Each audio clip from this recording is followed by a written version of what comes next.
The content discussed in this podcast is for informational and educational purposes only and should not be construed as financial or mortgage advice.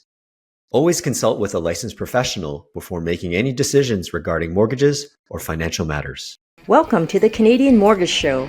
Here are mortgage professionals Alex Pang and Alex Shanks to cut through the BS and educate Canadians on all things mortgages and real estate. Developers aren't going to use their own money, so if the banks are going to give them money, they're just going to let's keep building these micro condos in the sky because people were buying them and they were making money hand over fist. 50,000 per unit fee. Oh my gosh. But you know what? You're still making money. So who cares? And prices went up. Everyone was still buying, but the party has stopped. Welcome to another episode of the Canadian Mortgage Show. This is episode 44. Alex Pang here alongside my co-host Alex Shanks. Alex, how are you doing? Welcome to summer. It's summer. I mean, I'll tell you this, I'm looking at my calendar and there's a lot of camping going on. And I'm like, man, summer's just started and I feel like it's going to be over in a minute. My son, he just finished kindergarten. It's his first summer break. And I mean, he thinks it's just the coolest thing ever. And I'm like, man, I wish I could have that feeling again. Remember finishing like school as elementary, I was like, summer break. Like, oh, I would love to have that feeling back. Yeah, I remember a social thing that I saw about the time of your life. And, you know, if you think back, the time of your life is when you went to school. Yeah. Because you saw your friends every single day. You went to school 8:30 to 3 or 9 to 3 or whatever it is. Summer breaks off, Christmas break, spring break, all the stat holidays. All you did was school and maybe some extracurriculars or sports and all that stuff. Yeah. We lived the time of our lives and we didn't know it. Yeah. And that's right. That's like, and now. Yeah, I try and I mean, I feel like sometimes I know I'm in the moment now of some things and I can like relish it, especially like I got a 2-year-old. Today I was at the park and I'm like, man, like seeing him like try new things. Like he got on the swing by himself the first time. I'm like, all right, I need to enjoy this. Like this is not ever going to happen again. Yeah. Yeah. I mean, my oldest graduated. Now he's going to start working this summer for his uncle, starting Monday. Yeah. Is he ready? Is he ready to go to work? Yeah, he's ready to go to work. We need to get him to start signing up for those upgrade courses. But for now, he's off and he took his brother out and they're out of the house. And we're like, whoa, this is a taste of what empty nesting feels like. So, we're ready to go. Another thing, hey, NHL free agency just passed. Your Leafs lost a big player, but I mean, it was kind of known already it was going to happen, right? Pretty obvious. I mean, it needed to happen. And I mean, it's interesting hearing that, 2 years ago, they wanted it to happen and didn't. And it's like, well, we probably should have just got rid of him then. And so I wasn't not surprised by any means at all. Yeah. I mean, my team here, the Canucks, I mean, we re-signed a lot of guys. We had this talk about drama. No one wanted to be here. Hey, we re-signed 3 American players, the biggest one being Brock Besser. My goodness, we all knew like, man, he's going to leave because we can't afford him and all that, blah, blah, blah. And then at the end of the day, his girlfriend pulled him in and he loves it here and be like, thank you, Brock. I have your signed jersey. I don't have to throw it away now. I can wear it actually and be proud. But you know what? Brock's a good guy. He's one of my favorite Canuck players. Yeah, he's pretty awesome. That's where, I mean, I'm lucky enough. I do have a Marner jersey. I mean, it's never going to get worn again. That way. And so it does suck that way, but it's not signed or anything. I didn't pay any extra money for it. Well, hey, if Vegas visits Toronto and you go to a game or whatever, you can wear a Marner jersey. Put a big red X through it. Awesome. We should get into this episode, shall we? Yeah, let's jump into it. Yeah. So, we've been talking in the last several weeks about, we're starting to see cracks in the developer space.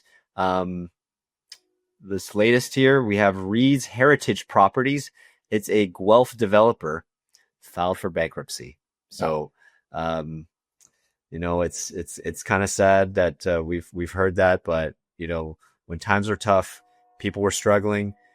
Developers are struggling now too. Like, we talked about it before where they are borrowing more money than ever before, and now they're borrowing money to cover their unsold inventory.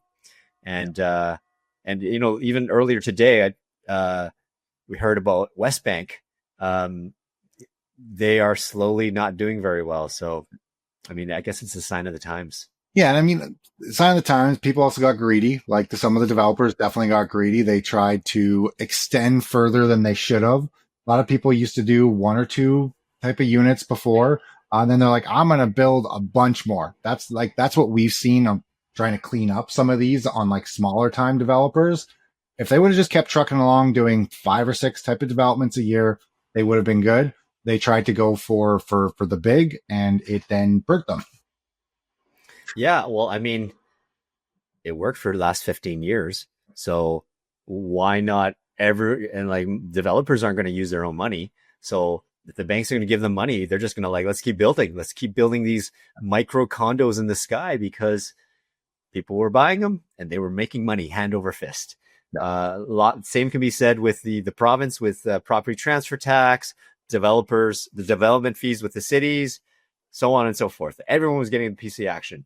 50,000 per unit fee. Oh my gosh. But you know what? You're still making money. So who cares? And prices went up. Everyone was still buying, but the party has stopped. Yeah. But I mean, we go back here and this has happened before. We go back. So like right now, the monthly new real estate listings were at the highest since it was tied in 2017.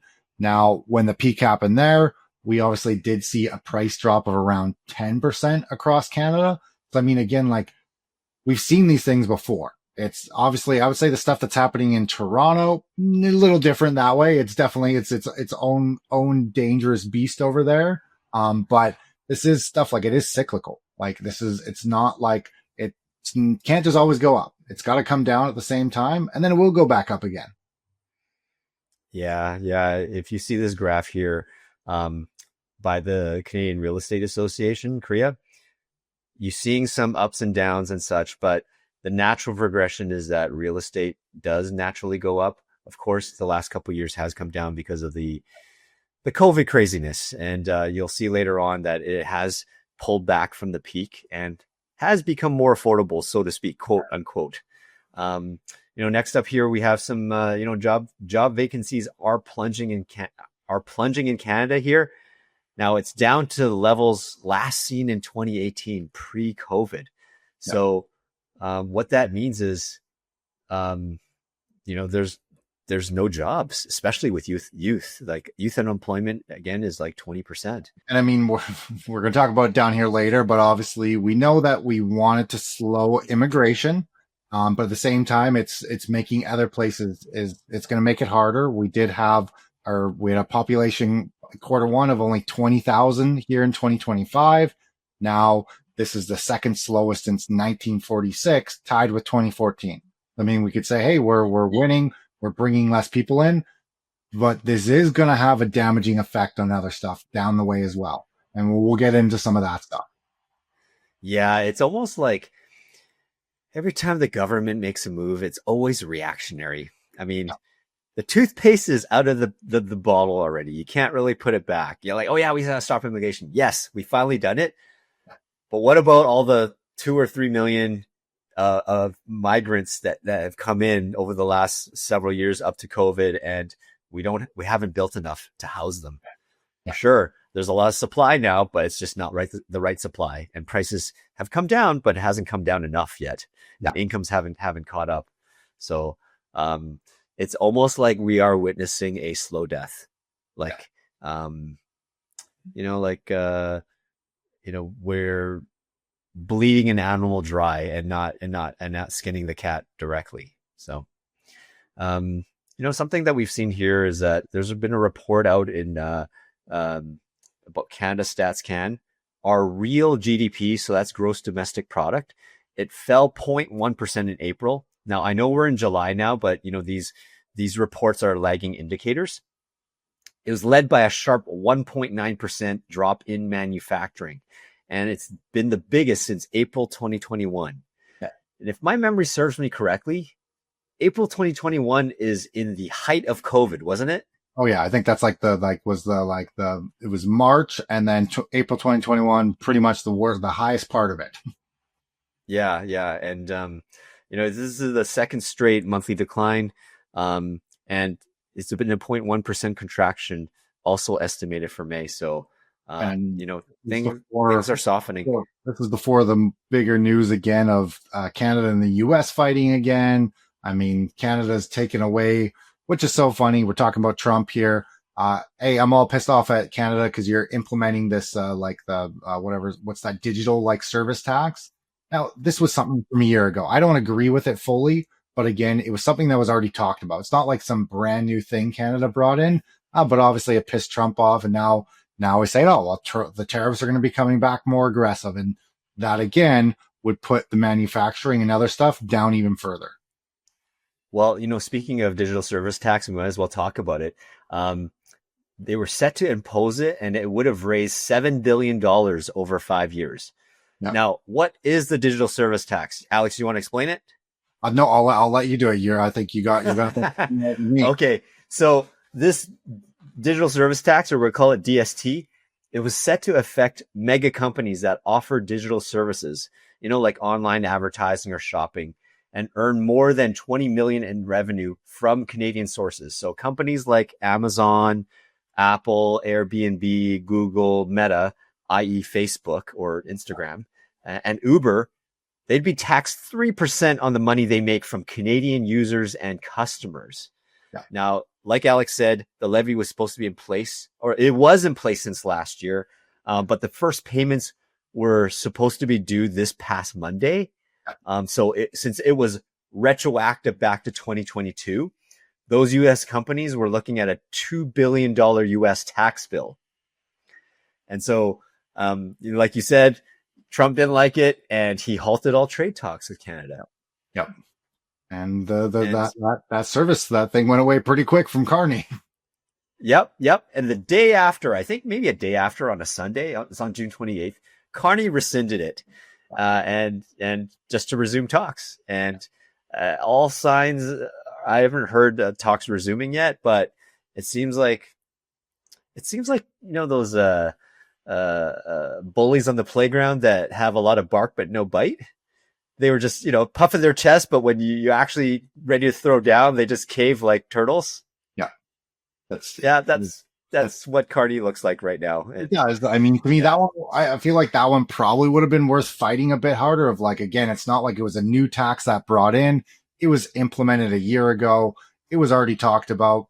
Trump just didn't obviously look at it in his books of like, oh, this is going to be happening, and probably could have argued it a bit more. But again, we do need to try and smooth those things out, or interest rates are going to go up. If tariffs come in, like that's a no question. Yeah, exactly. Several big metros here in Ontario, they've seen housing prices decline 25% or more from the peak in early 2022. So they're down nearly 40% in real terms.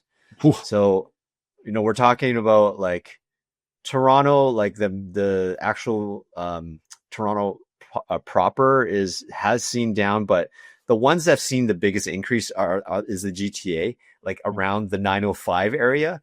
We're talking like the Mississaugas, the Markhams, the Richmond Hills, all around the area. 416 dropped as well, but not as much. But if you look across Canada here, again, you're looking to the graph here. Vancouver has dropped as well. We're looking at close to 20%. We're looking at 18%. Yeah, the biggest ones here have seen the biggest drops. They also seen the biggest increases during COVID, which was like artificial. The Hamiltons, the Kitchens, the Londons. Toronto's seen some. So generally, the ones that have seemed pretty stable, I'd say, is the prairies. Yeah.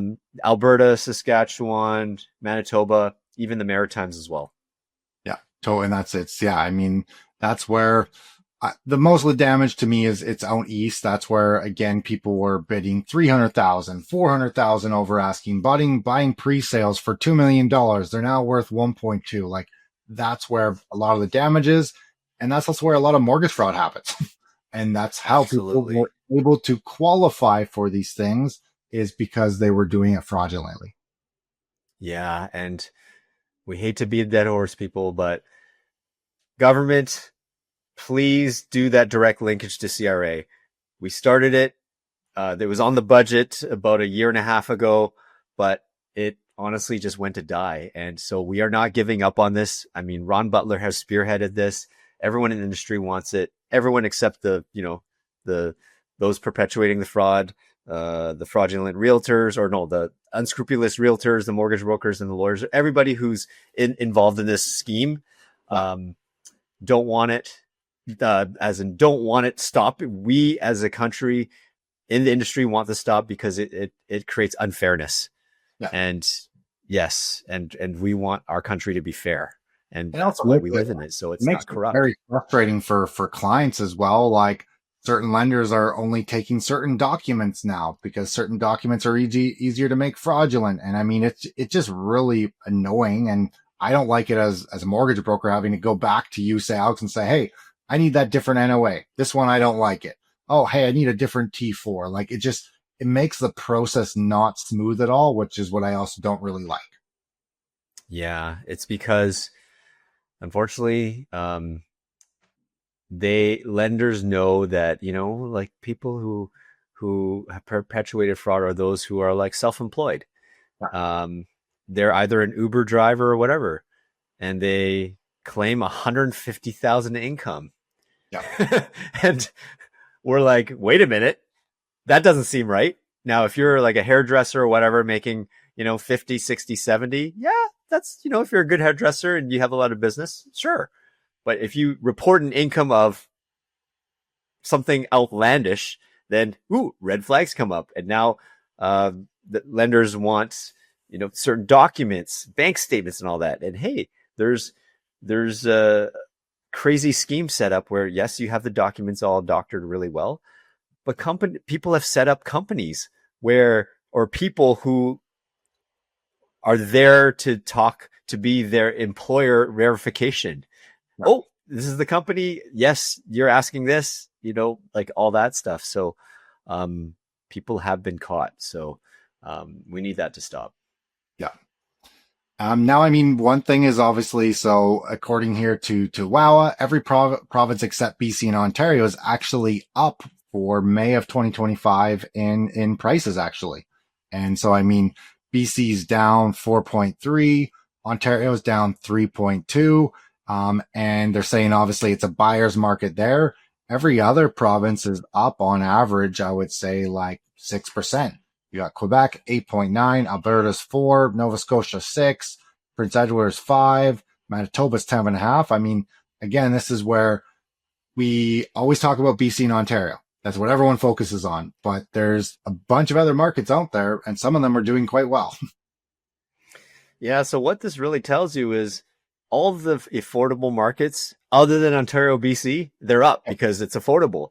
They're up, it's the biggest ones are Quebec, Manitoba, and Newfoundland, Labrador. They're up 10%. So, yeah, folks are slowly moving out there, and yeah, I mean, it's still the cheapest place. Everyone is Winnipeg, but I'm sorry to say, I'm not living there. I got family, I love them, but the cold sucks, the bugs suck. It's winter peg. Yeah, it's either hella cold or hella hot with like golf ball size mosquitoes or something like that, and like we always say, like, there is no free lunch. You get what you pay for.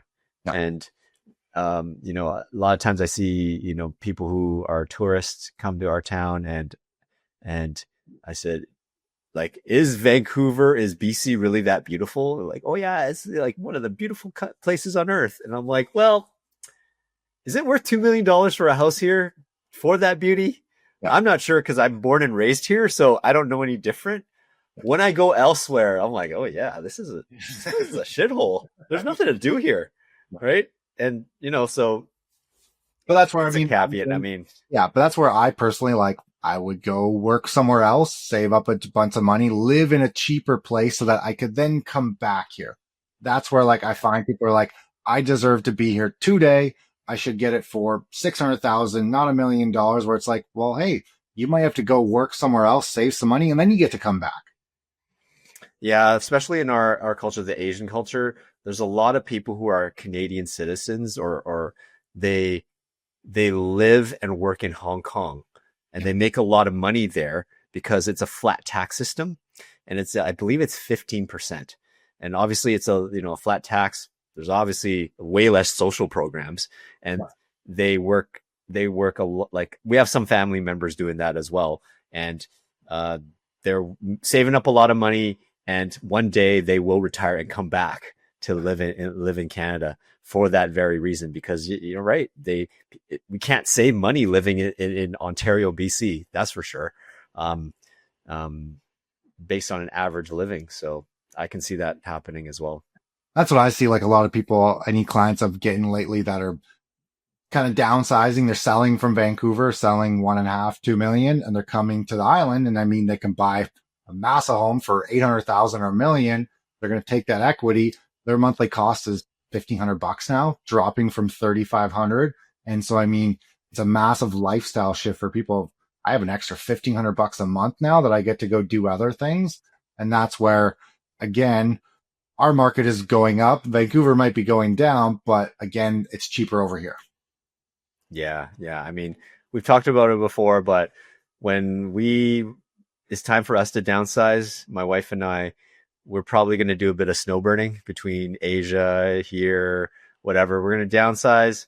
She doesn't want to be in a condo, so hey, I might have to join you on the island pretty soon. You might need to buy here sooner. It's going to be 2 million by the time you're ready. Yeah. So we'll see.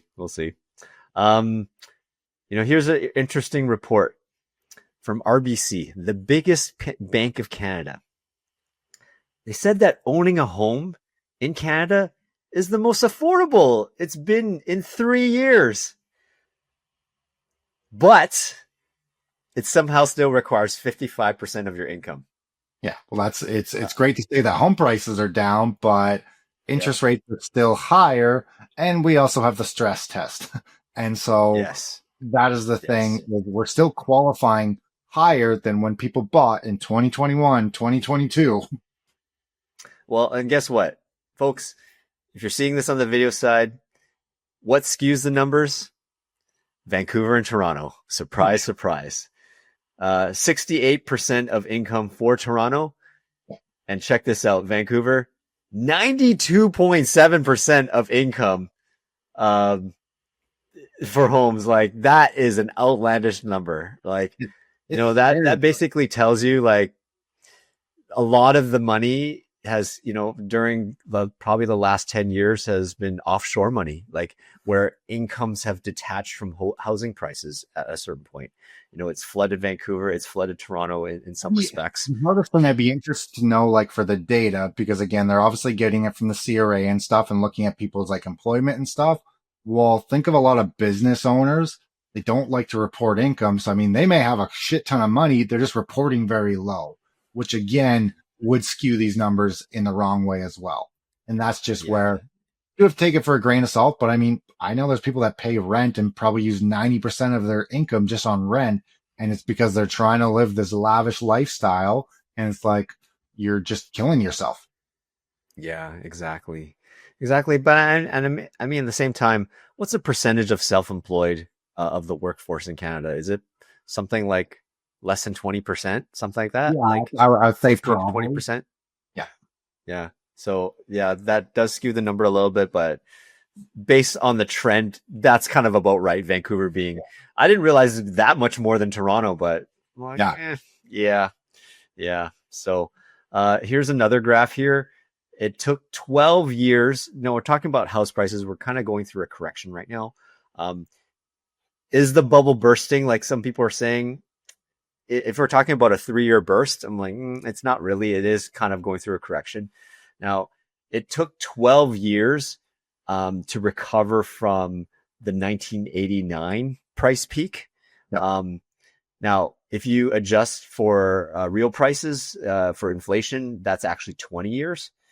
Now, for the 2022 peak recovery, I mean, it'll probably take some more time. Like, do you think it'll drop back down to like 20 20 real prices, you think? Or, I don't think so. probably not. I mean, in our area, again, we're going up. Like we're at higher prices than we were last year. And so it's obviously different in every area. But that's where I mean, CMHC's also said, hey, we're not going, their goal before was to get to 2004 prices. Now they're No way. to 2019. And I mean, whatever they're saying, I don't believe. Well, and even 2019 from today, it's still like 40% or 30% above 2019 prices, right? Even though we've come down 15 to 20% since then, it's still not close to 2019. No. So, I mean, yes, that this kind of adds to the RBC number where, yeah, it's more affordable. Yes, but we have a long way to go. We have a long way to go. Now, we got this one chart here with the share of international migrants in population in 2024. I mean, so obviously, if we look at this, I mean, when you see stuff like on other ones, I mean, like we're not crazy that way. And so is this chart set up as like 22%? Is that correct there? Percent of total Yes. migrants? Yeah, 22%, which I mean, isn't crazy when you go compare it to a bunch of other countries. I mean, we got Qatar at 70s at 76%, 78.7. Oh, Qatar, you mean? Yeah. It's we say that obviously Canada brings a lot of people in, and we do, but I mean, even look at Australia, it's got 30%. New Zealand, there a lot of other countries actually are bringing in more compared to what we are as well. Yeah, I think the only thing that this graph doesn't take into account is how fast that country is building homes. Now, what's stressed our system is because we've lacking supply, and by lacking supply, it we have the law of economics is supply and demand, and if you don't have much supply but you bring in a whole bunch of demand, then like it just prices go up, rents and prices. Also, like the other thing is that is our like we never look at correctly is this taking in just like actual people that have moved here fully? Is there international students? Like there's a lot of numbers even for ours, like they were off by 1 million people. They're like, oh, we didn't realize all those people got visas. And so, I mean, Yeah. like numbers could be off here as well. Yeah. So if you look at the next graph, this is more of a visual one. Percentage of migrants, it's all concentrated around the Middle East and Europe. And I've saw on social there that the reason why Qatar, Monaco, and UAE is they don't give out PRs. They're all working visas. Like a lot of Canadians even go over there for work. Like that's oil and gas. Oh yeah, especially when you're working in the oil. Like it's, if you look at Dubai, my goodness, it's like a futuristic country that's like, they're just wealthy to no end, where, you know, these countries like Saudi Arabia can afford to bring Ronaldo in, pay him like what, $1 billion just to play a couple years, and then it could drop in the bucket in their hat. No, exactly.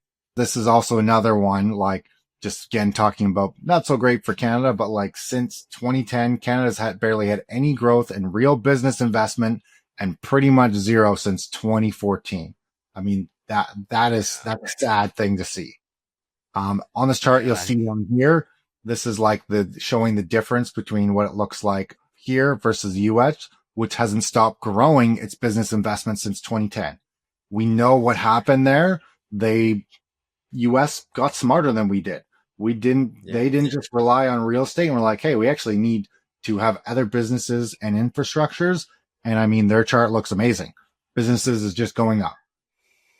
Yeah. And the only dip we seen here was 2020 during, right when, COVID lockdown happened. And that's what affected everybody.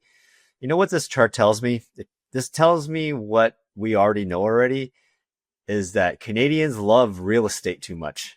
And they'll put all their money on real estate, and just the way our government and laws are set up, it doesn't promote investment in BC, or not BC, but in Canada in general. There's so many taxes. There's so many like, yeah, it's not friendly for businesses. Now, the one thing that I know of that is friendly is Hollywood. we have Hollywood North in Vancouver, and maybe we tax the film industry a lot less than California, and that's why we're called Hollywood North. That's the only thing I know of that we're inviting a lot of film. But other than that, nothing else, to be honest. Like we've talked about it before. What's the top 5 companies in Canada? 4 out of the 5 are financial related. Yep. And whereas we look at the top 5 in the US, Google, Apple, Meta, whatever, Tesla or something like that, like we're all like innovative companies. But yeah, this is another graph that kind of confirms what we already know. Yeah, that's the problem. We don't, for one, even talking about self-employed people like that Canada was built on before, like business owners and stuff. And it's just gone away from that. It's now, hey, get a job inside the government and you're good to go. Yeah. Yeah. This needs to change. We need to fundamentally change how we think about not just real estate, but in business. We need to be able to be innovative and productive. And, well, that's what we want. But here, let's get into what's going on in BC. And we got our own government people there, Alex. Chrystia Freeland sending a letter to Mike Farnworth and David Eby of the BC government, getting the 4 ships built in China.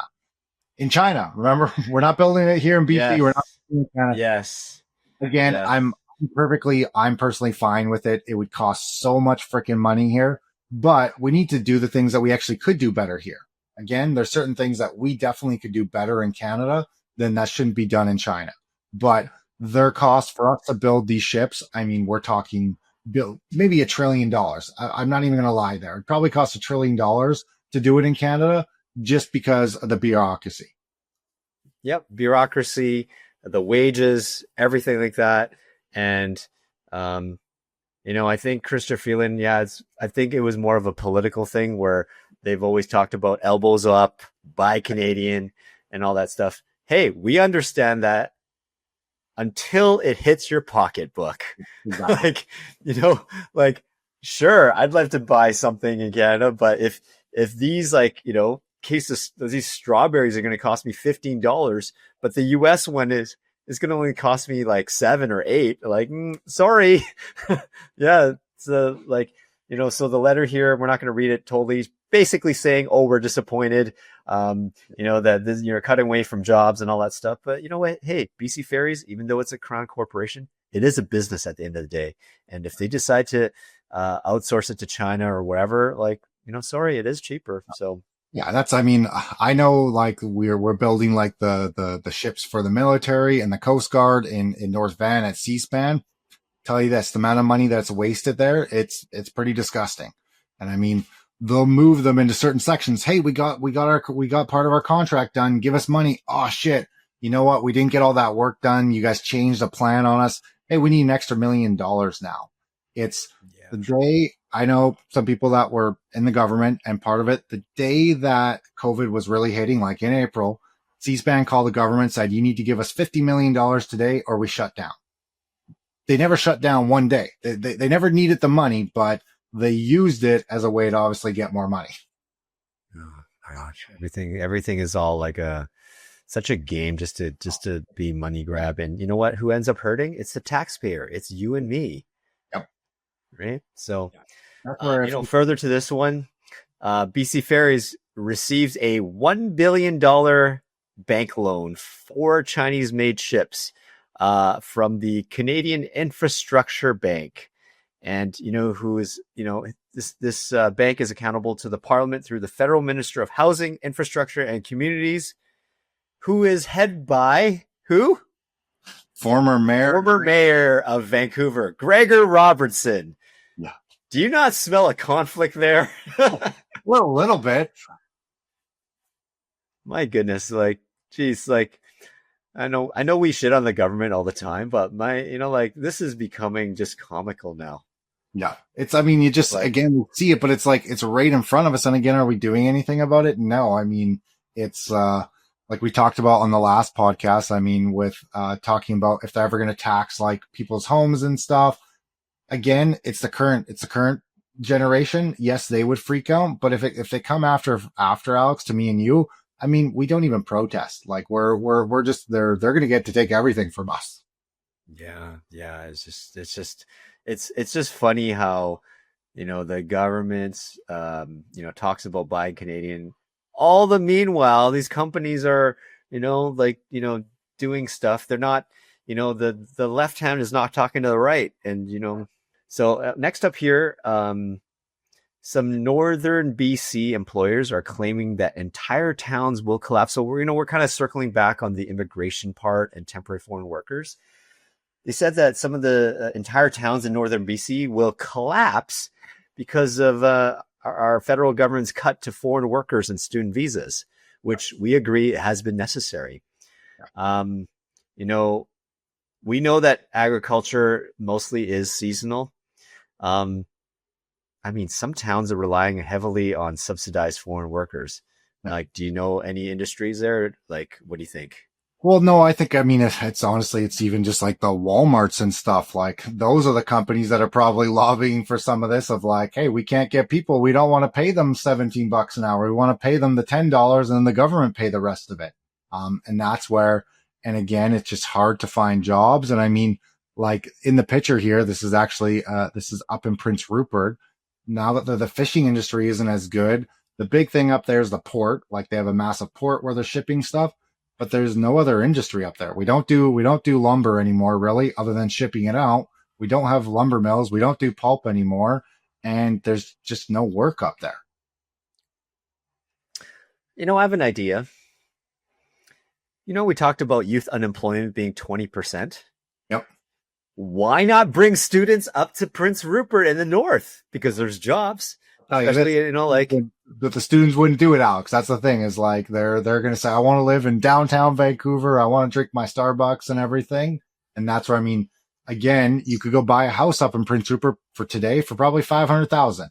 You could, if you work hard, you could probably get a job as a longshoreman, make 130 grand a year, and you could be really well off. But people don't want to live that little bit of a harder life. Yeah. I mean, like I said before, you get what you pay for. It is cheaper, but it's cheaper for a reason. It rains a lot. It rains a lot. It could get snow. It could get super hot. And not to crap on the small towns. Small towns, if you have people who live in small towns, we love you. You've chosen that life. But honestly, there is less to do than living in the big city. And the big city is obviously more expensive because there's more things to do and all that stuff. But it just kind of harkens to me, probably I'd say a year or so ago when you see those commercials that Alberta is calling, where they're trying to promote investment into Alberta. They should do the same for those northern towns. Totally. Same thing for youth workers. Come to, live this life, and then promote, like if you are struggling, find a way. There's youth unemployment, 20%. There will be young people that move up and they want to experience like, hey, find a place you'll be able to live a life here and be able to. Homes are much more affordable. Hey, there's marketing departments that can do that, and then not have to pay, 70 million like that Arrive scam thing. But there are solutions, folks. I mean, mayors of small towns, youth unemployment is 20%. Do the math. Bring in the small young people and try to find a way to bring them there. I think we just make the super fast, the trains there, Alex, and travel so you can travel to Prince Rupert from Vancouver. It maybe be a 2 hour train ride and people can go to work from there.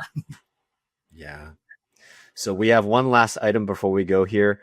The minister, Ravi Kalan, I believe he's the housing minister. He's announced that BC is easing upfront cost, for home builders. Because we talked about it. In order to stimulate building, municipalities, provinces, they need to reduce reduce the permit development costs. BC is not exactly doing that. They are deferring.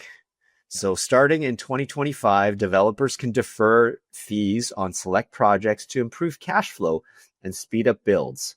So I guess the logistics will be they'll just need to pay 25% on permit approval and 75% when building is occupied. Do you think this is going to move the needle? Nope, not at all. I think I even saw that there's So something about like a 5 year time span to like pay it back and that stuff. And I mean, I can say maybe that will do a little bit of it if there's like a time frame of, hey, we'll give you 5 years, but this is just going to turn into a CERB and a SEBA thing, and people are just never going to pay it. They'll just go bankrupt. It's yeah, not something that's going to help it.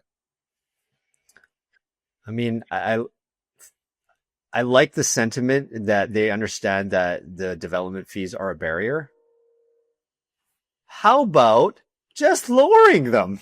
Yeah, that's not Like, thank great. you for at least acknowledging it, and deferring is halfway there. But how about just lowering it? Let's follow Vaughan and Mississauga and do that for the rest of the country. No, that's Apparently, they're still drunk on their tax dollars. And, unfortunately, they're going to probably have to raise property taxes, and there's going to be a huge hubbub about that. Yep. And the alternative would be you're going to have to reduce services. And that's kind of the way of the world. Like, you got to rob Peter to pay Paul kind of thing. You can't have it all. You can't have lower taxes and lots of services. There needs to be services to pay. Taxes are higher. So you might need to, reduce services and such to make that happen. So, nope. Any closing thoughts, Mr. Shanks? No, it's good. I'm getting ready to go camping again here tomorrow, and it's pretty much camping the next few weeks, and so just got to get the trailer all ready. Nice. I'm going golfing tomorrow as well. I'm attending a friend's stag on Saturday, so I'm golfing 2 days in a row. Not going really anywhere this summer, but I feel like there's a lot of social things happening, get-togethers and such. So doing a lot of staycationing and barbecuing and drinking and all that stuff. So, some people actually stay in, like, because we live in such a beautiful province. A lot of people choose to don't go away in the summers. They stay here in the summer, but they go traveling when the weather turns, like in the winters and the falls and such. So I'm like, yeah, I kind of like that because we really do have good summers here. Oh, exactly. This is some of the best times ever. Spring and summer is the good time. Everything else is the bad. Awesome. So folks, thanks for tuning in. Again, if you like this episode, please like and share it. Share it with a family member or a friend. We do want to grow our following. Because we want to grow our community. We want to grow our reach. We want to provide, valuable content, useful information for you. And we want some feedback as well. If you want us to talk about something on the podcast, send us an email, shoot us a text, comment on any of our social videos. Let us know what you think. If you think we're wearing hats too often, we will start fixing our hair. We'll look a little more professional. Any feedback is great. Again, thank you for tuning in. This is episode 44. On behalf of Alex Shanks, I'm Alex Pang. Thanks for tuning in. We'll see you next time. Talk to you later. Now, if you enjoyed this episode, make sure to like and subscribe. If you're listening on Spotify or Apple, make sure to follow us. Please give us a 5-star rating. You can even send us an email because we want to know what you guys want to hear about. That's what we're here for. Reach out anytime.